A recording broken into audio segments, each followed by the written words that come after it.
Welcome to Surviving Saturday, a podcast about holding on to hope in the midst of life's difficulties, disappointments, and dark seasons. Times like that remind us of the agony and despair the followers of Jesus felt on the Saturday of Easter weekend, in between the Friday on which he was crucified and the Sunday on which he rose from the dead. That Sunday forever changed the way that humans can relate to God. But what does it look like to be honest about the very real pain we experience in the in-between? To fervently cling to hope in the God who promised us his peace and his presence, at times when he feels distant or even cruel. I'm Wendy Osborne, a licensed counselor in Charlotte, North Carolina. And I'm her husband, Chris, a marriage mediator, conflict resolution coach, and trauma-informed storywork coach. Join us each episode for authentic conversations about how life not turning out as we'd expected has created the contextual soil for the growth of a tenacious hope in the resurrection and in a God who is still making all things new. Hey there, folks. Welcome back to another episode of the Surviving Saturday podcast. Wendy and I are excited to be with you. We're both here this time. And the topic that we were mulling over and thinking about and wanted to bring to you today is this idea of transformation and transitions in particular. There's a whole idea in the Christian faith where we expect that we are being sanctified, that God is making us new. He's making us more like Jesus. That's a very real thing. It's something we've experienced, and yet there are times it doesn't feel like that's what's happening. Or there are times it feels like we can't see the fruit of transformation or the end product. All we know is we're going through some kind of transition, some kind of change that feels very, well, that's what we're going to talk about. What does it feel like? I'm curious to know if people have had experiences where you decide, I always get a little thrown off to hear people say, I just decided I would do this instead and I would change my course, and they just snap their fingers and they make it happen. Almost nothing that I've changed that's been of significance or meaningfulness has happened that way. Wendy, what are your thoughts on that as well as we launch into that topic?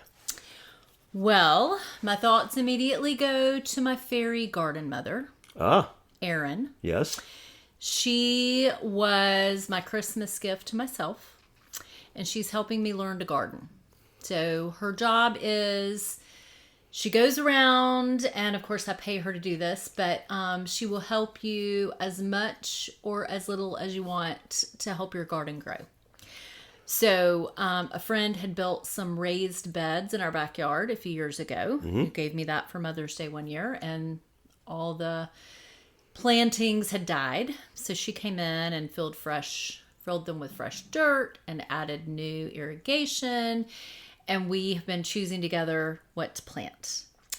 And so as I watch her work and harvest what is growing, it has made me think a lot about my own spiritual formation.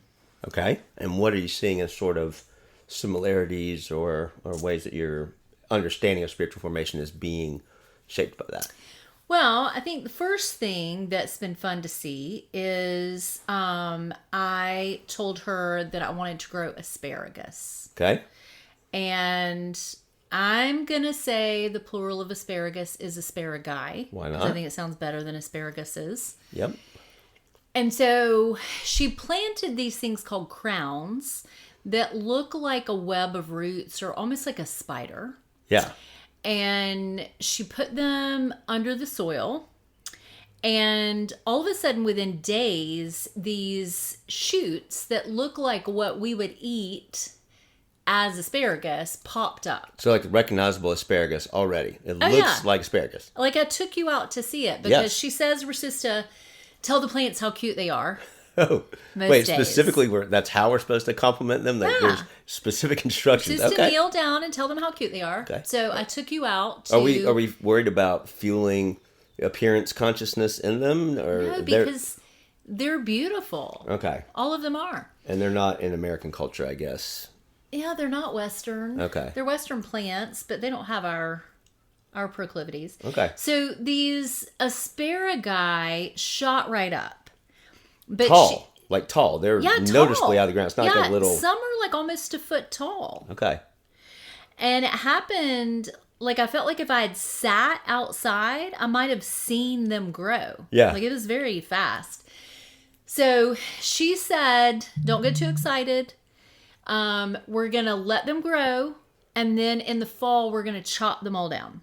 Okay, that feels harsh. I know. And she said, and then they're going to grow again. And in the spring, we will harvest them and you can cook them up and eat them. Okay.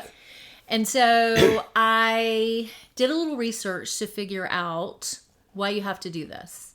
Because they look like perfectly good asparagus to me. Well, there's enough to even get like a little side dish for a meal right now. Yeah, a small side dish. Yeah. But yes. And apparently, asparagus are long-term plants. I think that's what they're called. And so to be sustainable, you have to let them grow for a couple of seasons before you eat them. If not, if you harvest too early, you'll kill the plant.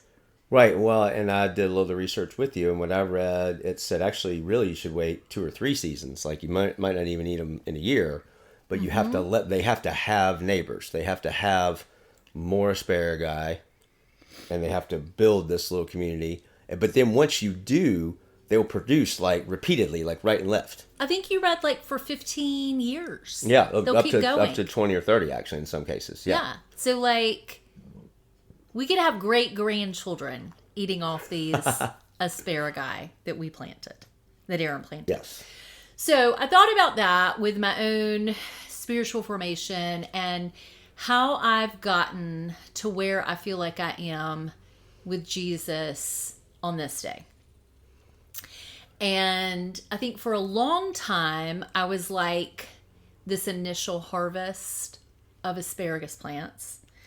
And I shot up pretty quickly. Look pretty green. Like I burst through the soil and I did a lot of things to study and to learn and put myself under a lot of really strong teachers. Stepped into leadership too, I'd say. Yeah. In some forms. Yeah. Probably earlier on than I should have, really. Kind of like these baby plants.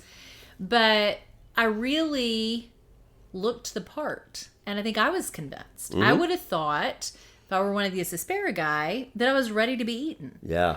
Like, I was ready to pour myself out.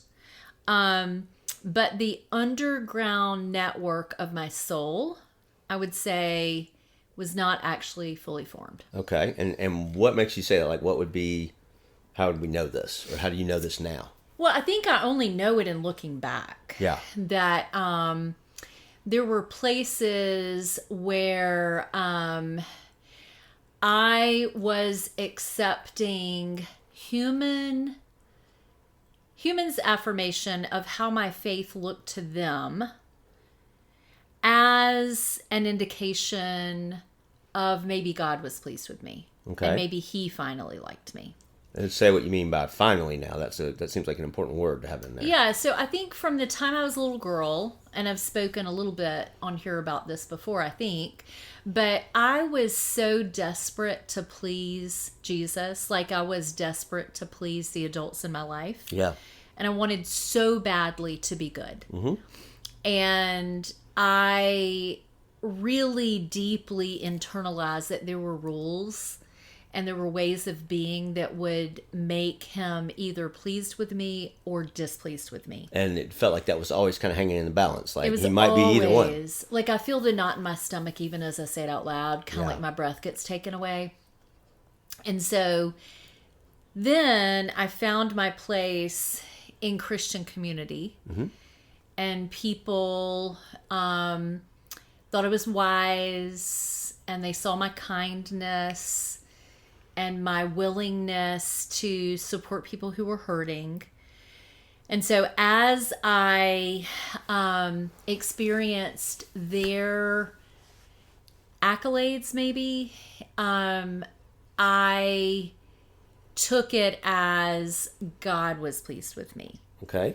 But then what happened is when they were not pleased with me, so maybe I had to disconnect with a friend, or maybe we began to veer somewhere on an element of theology, then, and this is part of my Enneagram 4-ness too, Okay. with shame leading the show. But I suddenly felt rejection worthy. Okay. I suddenly felt that neither the person nor God was pleased with me any longer, and therefore I must just be wholesale displeasing. Okay. And for listeners who may not be as familiar, briefly, what's an Enneagram 4? What's that category specifically? So a 4 is one of the heart types. I'm not an expert on this, but we're driven by shame, by big feelings, by being desperate for emotional connection with other people, Okay. and always presuming that we are not wanted. And so what is That that? we're deficient is probably a better way to say it. So how does that lead a 4 to show up then? What is that? What's the outward manifestation of it? Well, I mean, I can either withdraw because I'm so afraid of the rejection that I'm sure will come. Or I can show up in a way that sets myself apart, because 4s, we believe that we're special. Now, generally we believe that we are specially and uniquely flawed in a way okay. that would cost us connection. Okay. But I think there are times that my defiance of boxes Yeah. can show up as, we'll take that. You can't pin me down. Yeah. And, So there's an independent spirit that comes from Yeah. it, but some of it is and it rooted can be in holy or very unholy. Yeah, and what you're saying, and that's as I understand, I know less than you, but with all the Enneagram, there's upside, there's downside, there's There's growth edges Yeah. and places we're naturally strong or limited. Yeah.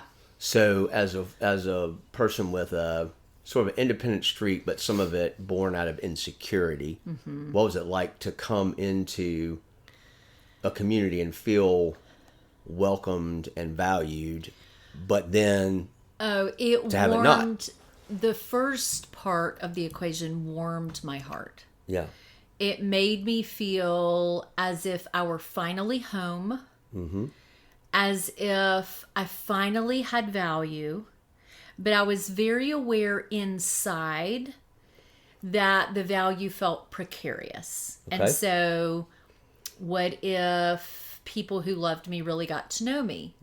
What if people who seemed to value what I brought had a disagreement with me or did not like the way I was doing things? And so I think I lived with a fear of exposure. Like, some people will call it like an imposter syndrome, but like, oh, if you only really knew. yeah, And I was living that way with God. So I think, to go back to the garden metaphor, I was this fragile early, they call these first plants of the asparagus the spruce. spruce. So I was these early forms of an asparagus, and I wasn't fully formed yet in who I now know to be under the gaze of Jesus. I was trying to please people that I knew loved Jesus. And I thought if they would love me back, then probably he would too. Okay. I am, just for the listeners' sake, I'm resisting with every fiber of my being doing my Archibald Asparagus and Junior Asparagus voices from Veggie Tales. It just keeps coming to mind. I want to do the voices. I'm not going to. So what would you say then was, how did, in a nutshell, because we don't have a long time here, but how did transformation for you happen to, a place of where, like, as you use some of those words, people do describe you as wise. You're a safe and kind person to sit with. I guess, I would love to hear what do you feel is different? How do you feel you're rooted differently? Yeah. How you show up differently, and then sort of how, in a nutshell, would you say that happened? What would you give credit for that? Well, I think that life kept taking these sharp turns. And like these little asparagus, I just got mowed down.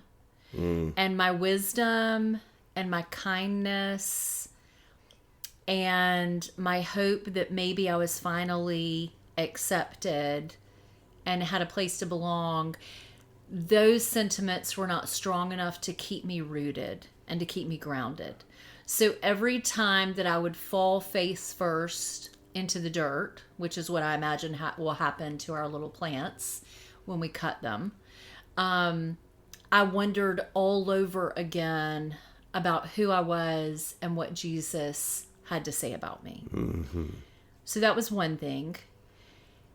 And then I realized that's not sustainable, kind of like this crop. Right. I didn't have deep roots. I wanted deep roots. Okay. I longed for deep roots. And I think the only way that you get deep roots is you endure storms and you realize that you keep falling over. And unless something changes, that will continue to be your plight. Oh, that's a good way to put it. And so I think God was gracious enough to grow these deeper roots and to teach me what that meant. And one of the places where it, I think, became very stark for me is I had a very painful engagement with a person that I deeply value. It was a long-term friendship and a person that I had walked a lot of life with. And we came down on two different sides of a situation and found ourselves at odds. And I was really undone. Okay. And in that, you were undone relationally, but what did that do for your relationship with God, or how was that formative in terms of your relationship with God? Well, it was formative because I think as I felt the disconnection with this person, I began to feel destabilized.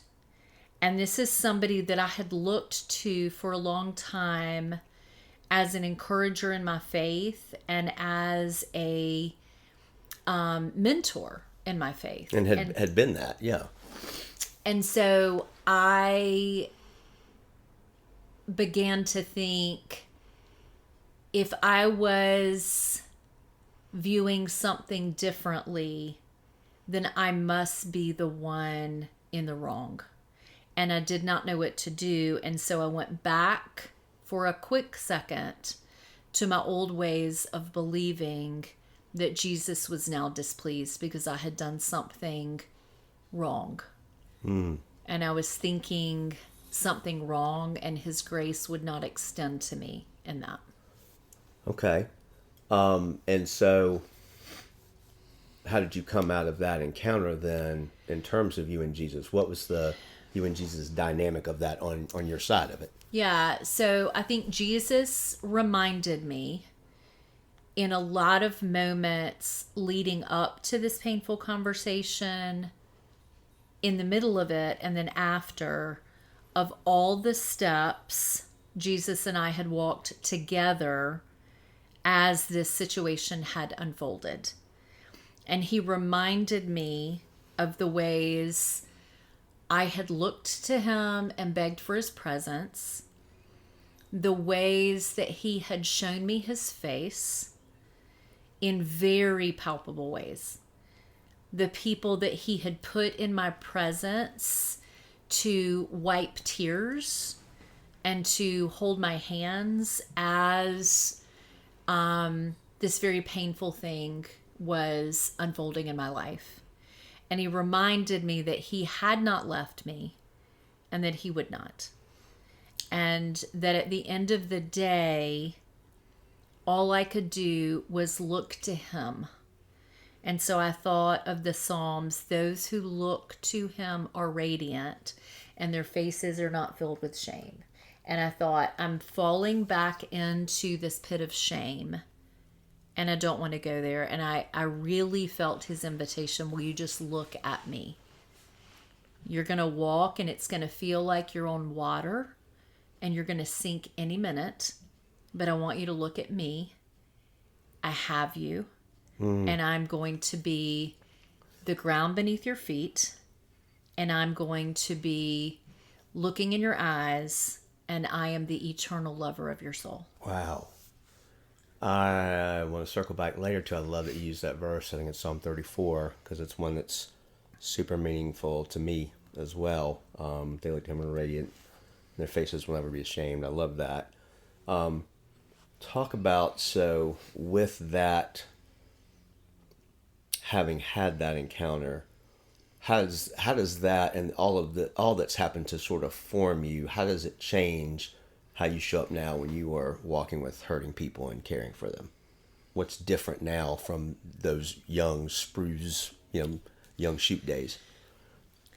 That is a great question. I would say that the truth I know about Jesus, I now hold in the experiences of my body, of taking actual steps with him, steps out of the pit, steps onto a rock, climbing out of the mud, withstanding rejection, being fired, having unkind things said, not being sure if I was right or wrong about something. And so the theology has moved from being in my head and things that I could report and regurgitate to a more visceral experience where there are often times at night that as I'm falling asleep, all I can whisper is, God, thank you so much that you are so sweetly here. Oh. That I feel the presence. And it's almost, it's so silly to say, but it's almost the anticipation of tomorrow is Christmas morning and all will be well. Like we will have such a joyful morning. And I feel that as I drift off to sleep so many nights. And I had been desperate for so many years of my life to have anything close. It feels almost reminiscent of the words of Job at the end of the book of Job. My ears had heard of you, but now my eyes have seen you. Yes.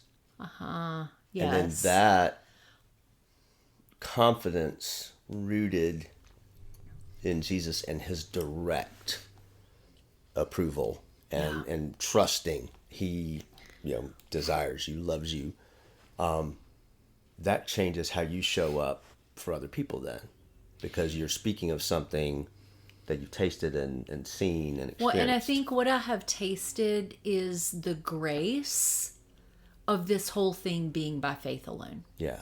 And so I don't feel the need to direct people in my room of what they need to do or what they must think or feel, but I can be with them in the real places of where they are, whether that's in a pit or on a mountaintop. And I can sit with them as together we look for the real Jesus, that will be the rescuer, that will be the deliverer, and look for him, begging him that we will recognize it is him. And when we were talking about this earlier on a walk today, we were talking about kind of how you feel different and more solid. And I want to just, if I can, share just kind of, my observation of that. Like, it's a beautiful thing to observe you standing, like rooted, grounded, like the presence that I've seen you bear with people is astounding. I mean, having known you, I knew you when you were a little spruce. Shoot. You did. I was 13 with braces. Well, I knew you were a little seedling then. That's right. But the solidity, and I've seen it most up close when we've gotten to do an intensive with a couple who's in a hard place in marriage, where we're kind of in it together, and just watching the poise and the unflappableness that you engage with. people who you might have at one time found intimidating or not thought you had anything to offer. Like you're resting in, you have something to offer because it's so much bigger than you. It's Jesus flowing through you. It's grace that literally you embody. It is not just an abstract concept. You're like walking in it. It's like palpable and it's beautiful. And I appreciate getting to see it and be along for it. Thank you, because you've been there for the whole ride. Yes. Yeah. So far, it's not over. Right. Well, and I'm thinking to your asparagus metaphor, there is the sort of the cutting down, but it feels also like what's raised up around you. Speak for a minute to how has God built sort of the healthy, established, sustainable community of asparagi people or whatever. Yeah, well, I think, somewhere along the way in my own healing, I realized I was seeking out a lot of mother figures, that my heart was really hungry for nurture. Yeah. And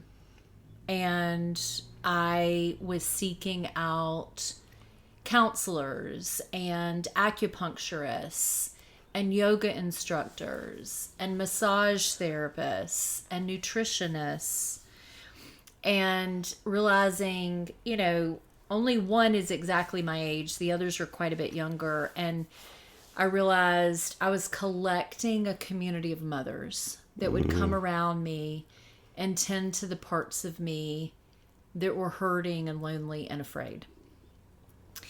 And then in the more recent season, I've begun to surround myself with, definitely they are friends, but they are people who spur me on. So one is a spiritual director to me. She's also like a mother.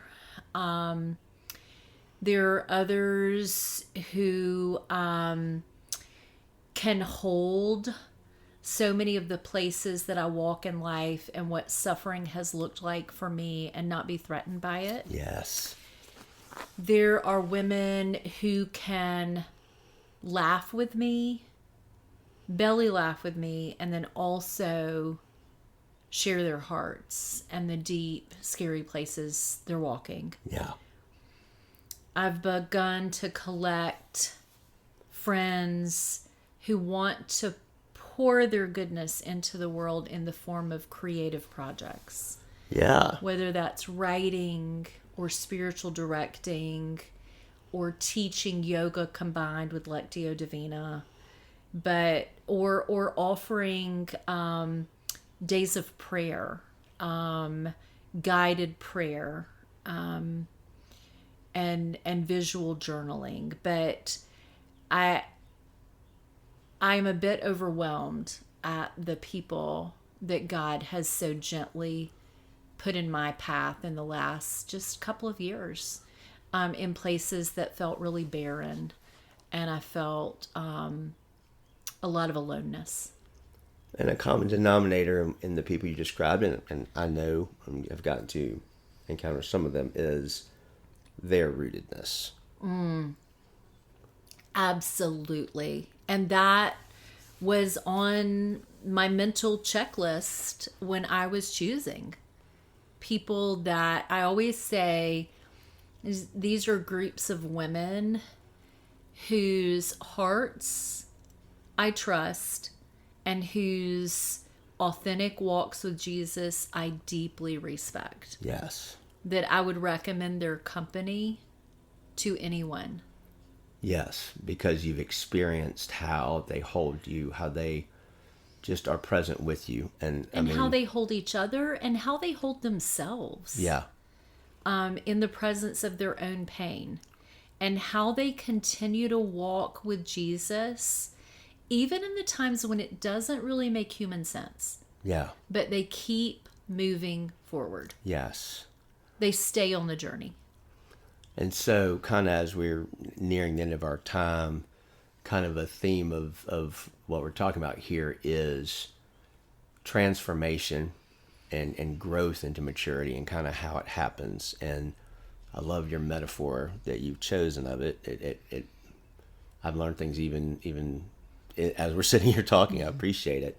In the next episode, we're going to shift the focus, and I'm going to talk about transitioning and being formed, being changed, and what that looks like. I feel like I'm still in the middle of a journey of that sort that you're talking about, and yeah, I'm not done. No, we're never done, which No. is a wonderful thing. I love the harvest and replanting and all of that of plant growth, but for me, I guess I have a little, not jealousy, but I admire the solidity that you're walking with,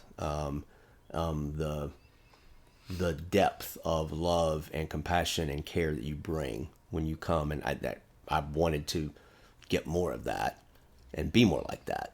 I think it's been inspiring, and I'm sort of it's a weird transitional phase of I can see it, I want it, and I can't be there yet. And so we'll talk about sort of the more when you're in the middle of the transition, when you're really still being sort of pummeled and formed, and kind of what that can look and feel like when we come back next time.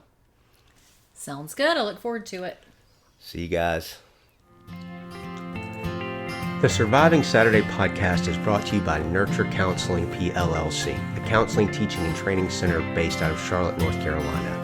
We help families flourish one story at a time. Nurture Counseling provides counseling intensive for couples, conflict resolution coaching, story work groups, seminars, workshops, and retreats to provide a safe and welcoming context for exploring the agonizing experiences of pain, brokenness, and evil that disrupt our lives, and that God often uses to nurture deeper trust and intimacy with Him and with each other. You can find us online at www.nurturecounseling.net.